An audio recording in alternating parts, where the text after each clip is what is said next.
Hi everyone, Joe here, hope you're all doing well. So in this video today I want to talk a little bit about the Power of Awareness book by Neville Goddard. If you haven't read it, I highly recommend you do so. I'm reading it from the Complete Reader, which is available on Amazon and any other online retailer. So I want to talk a little bit today about the concept of free will, and that is actually a chapter in this book. It's chapter 21. So I want to talk a little bit about that from a Neville Goddard standpoint and what it actually means. So a lot of people have so many questions with regards to a specific person, with regards to manifesting a job, money, and they always have this concept of free will that there are circumstances outside of yourself which can prevent you achieving your desire. So I'm going to go a little bit through some segments in this which I found really interesting, and I'm going to give my insight on it as well. So it starts off with, the question is often asked, what should be done between the assumption of the wish fulfilled and its realisation? And the answer to that is nothing. It is a delusion that other than assuming the feeling of the wish fulfilled, you can do anything to aid the realisation of your desire. So what does that actually mean? Often we imagine the end, we feel it, it feels good, it feels real, we feel it to be real, we practice this so often, but then when we go back into our 3D world, our current physical reality, we want to try and make things happen, and we feel like we need to speed up the process and we need to make things happen. That's not the case. The case is, if we believe that it's done, circumstances will occur, the bridge of incidents will happen, and it will all happen so naturally and effortlessly, in such a way that when it does occur, you'll be so surprised that how subtle the threads were. This is me directly quoting Neville, how subtle were the threads that to achieving your goal. So it carries on with, you think that you can do something, you want to do something, but actually you can do nothing. Now, a lot of people will probably asking at this point, well, what about inspired action? Where does that come in? Inspired action comes from a place of naturalness. When something feels natural to do, you act upon it and you just do it. You don't even think about it, you don't worry, is this the right thing to do? So with regards to a specific person, you don't question, oh, should I contact them? Should I text? Should I message? Should I try and see them? If that's the thought, it's not inspired action. So you're trying to speed up the process at this point. So in other words, you're not in the state of the wish fulfilled, you're not being what that relationship represents, you're still trying to get, and you're not really believing what's happening inside. So following on from that, he says, everything happens automatically. All that befalls you, all that is done by you, happens. So what it means by that is, again, it's happening naturally, you're not trying to do anything, it's just happening, and it's happening from the state of being what you desire. We have to assume that state of consciousness, assume the state of the wish fulfilled, at which point we start acting upon from that space. We don't act from the state of lack, we don't act from the state of fear, we don't worry, we just act on naturally being, and we're being that relationship.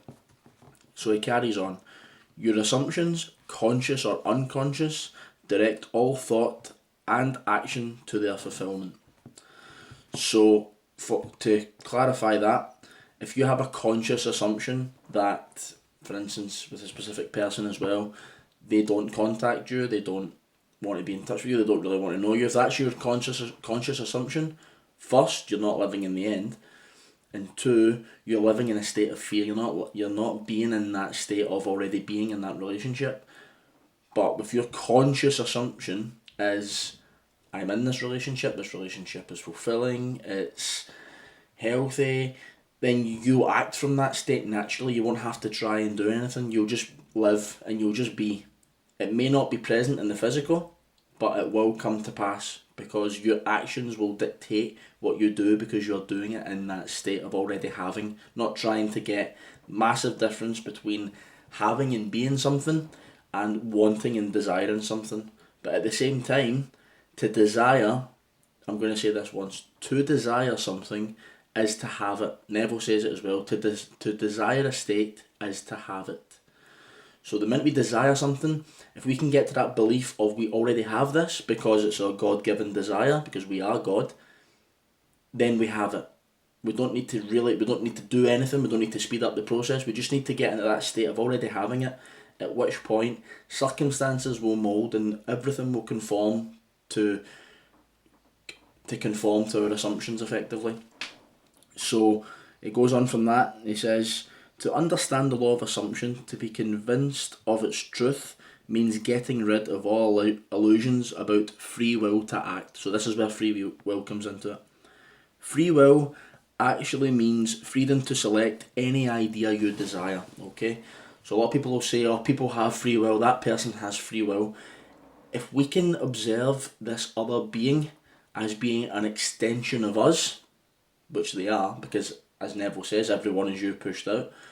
If we can see this other person as being an extension of us and their behaviour is dictated from our assumptions, then we can ultimately change this person. We can, because they are effectively us.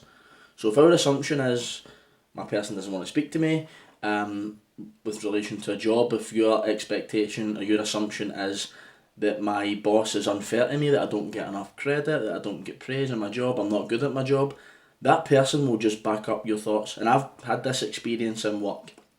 There were certain experiences where I felt like I wasn't being rewarded enough and I wasn't appreciated enough, at which point I went inside and I thought, what's going on in me that's causing this behaviour from these other people in my work?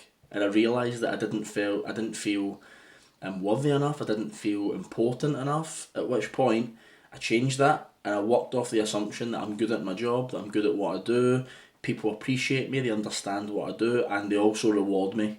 At which point, within months, I had a pay rise, I had personal recognition and overall recognition within the department, and everything just flew from there. So that's where we change our assumptions and the whole vast world outside of us changes. So he says from that, free will actually means freedom to select any idea you desire. Okay, so that's what free will means. We may think that the others have freedom of choice, which to an extent they do, but having said that, if our consciousness, if we're conscious and we go within and we make a conscious loving assumption of that other, they will reflect that, they will feel it in consciousness. And I made a video about this as well, I'll send the link below, about subconscious telepathy, and they have the freedom to accept that, but only if they can accept it as true of themselves. So they can only accept it as true if it's of loving and of good report. Okay, so he follows on. This is the last point I'm going to make on this. So by assuming the idea already to be a fact, it is converted into reality. Beyond that, free will ends and everything happens in harmony with the concept assumed. So that's ultimately what that means, okay? Beyond the conversion of the assumption into reality, free will ends. There's no more free will at this point, according to Neville, and everything happens in harmony with the concept assumed. Okay? So when we assume something, we assume a concept, then we believe that to be true, at which point reality conforms to it, and it's done. It's that simple. Okay, so we assume, we believe it to be real, and at which point the whole of reality conforms to what we assume to be real. And I say this all the time, what seems to be is to those it seems to be. Neville says that a lot as well. If I believe something to be true, then in my reality it is true, and there will be things happen in my physical reality which will conform to that belief. So I hope this has helped. Any questions, just fire them in the comments. Emails in below as well. I'll send the link to the subconscious telepathy below also, and a link to obviously to the Neville Goddard reader, which I believe is normally in the description. But yeah, I would highly recommend reading this book. It's a really, really good book. Lots of short little chapters, and there's always a line or so that can really be, if we read it, if we tap into reading the book, we can really feel behind the words, and we actually get a greater sense of knowingness and relief that what we already want, what we actually want, is already done. If we can get to that state, things will happen. It will be beyond our wildest beliefs. So again, hope this has helped. Fire comments below if you like, then hit the like button, subscribe, all that good stuff, and I'll see you in the next video. Take care.